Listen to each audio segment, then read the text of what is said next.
Chandler's Vernon Overstreet has been crappie fishing since he was a teenager. A couple of years ago, he started making his own jigs just as a hobby. But even Overstreet has been surprised at the following his Peepop's Lake Palestine Jigs has earned first with local fishermen, then others in Texas, and now some around the country. I started tying jigs in just before Christmas of 2012.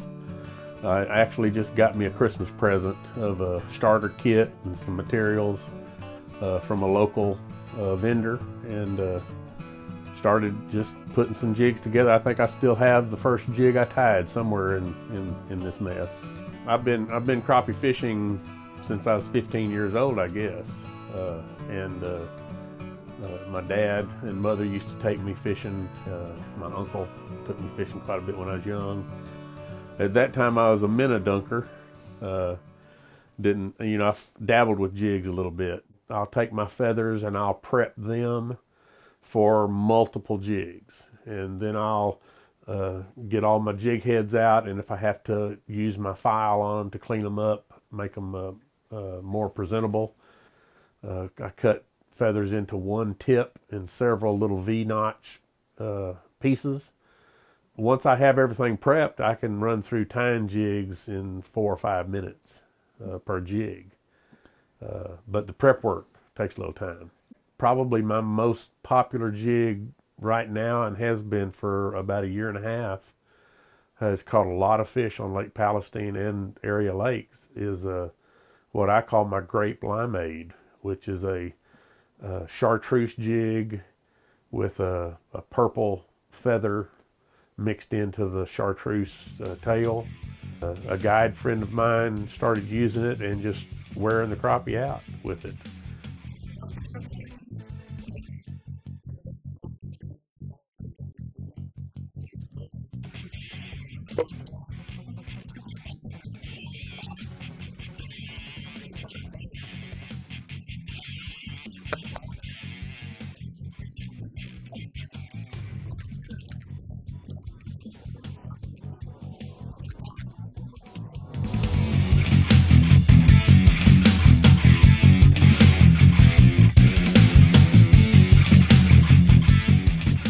Do you have guys from other lakes ask you for other colors? Sure. I've got several guys in the Metroplex that have actually given me requests for color combinations. A couple of guys in Fort Worth I call my finesse fishermen. So I tie some what I call micro jigs for them, and they do real well on those heavily pounded waters in the Metroplex. What works here will work there as well, but everybody has their preference. Everybody has their favorite that they like to go to. With my website taking off like it is, I'm getting orders from outside the state, so 2016 may be a different story altogether. Why would people come and have you tie them instead of just going to the big box store and buy them there? Yeah. Is there a difference? Or there is a difference. Now, don't get me wrong, there's some quality merchandise out there, but there's also the kind of jigs that I started out with, the 4 jigs for $1, catch 2 fish on them and the feathers start falling off of them. I had a guy tell me that he had caught over 100 fish with one of my jigs and it was still on the rod. It was looking pretty chewed up, but it was still on the rod, and he was still catching fish with it.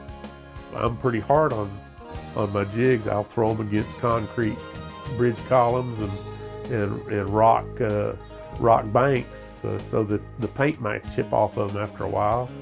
But I tie them to where the feathers and the bodies pretty much stay intact. They don't buy jigs as often, but I don't want to sell them something that's going to tear up. I make my jigs durable to where they're going to last.